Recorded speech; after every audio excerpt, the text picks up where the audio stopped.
Thank you, Madam Chair. This amendment would ensure the bill before us includes some provisions that have historically enjoyed bipartisan support and are essential to the final passage of this bill for Republican support. Provisions that prevent American taxpayers from footing the bill for international abortions. So this amendment would reinstate 3 of the longstanding pro-life protections: the Helms Amendment, the Kemp-Kasten Amendment, and the Mexico City policy. These changes are all focused on protecting taxpayer resources at home and for women abroad.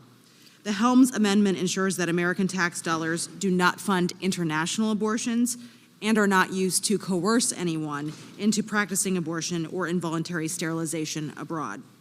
77% of Americans do not believe that their hard-earned money should be spent on abortions in other countries. So we are here today to carry out taxpayers' wishes, and the evidence is overwhelming that they do not want to fund international abortions. The second part of my amendment here today, the Kemp-Kasten provisions, would prohibit funding from being used to coerce women into having an abortion. Americans don't want to pay for women to be forced into abortions anywhere in the world.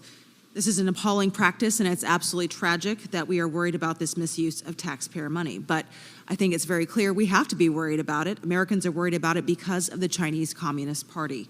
The CCP continues to line its pockets while committing human rights atrocities. They are using American tax dollars to force women to abort their babies. It's a barbaric practice, and we must protect against this. Finally, the third part of my amendment would reinstate the expanded Mexico City policy. This would ensure that any foreign assistance funding to nonprofits is safeguarded against being used for elective abortions. Elective abortion is not health care, and foreign aid dollars intended for health care should be used for health care. We should be investing in women's health care needs and access, and we can work together on those initiatives.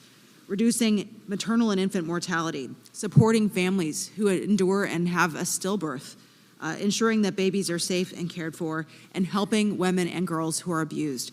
These are shared priorities of this committee. So those are the priorities of our constituents as well. They want to make sure these things are worked on, and we should be directing their tax dollars to those provisions instead, not to overseas abortions and coerced abortions. So I hope you will join me in fighting for taxpayers while standing up for real health care needs and protecting the unborn by voting yes on Hinson Amendment number 1. Thank you, Madam Chair. I yield back.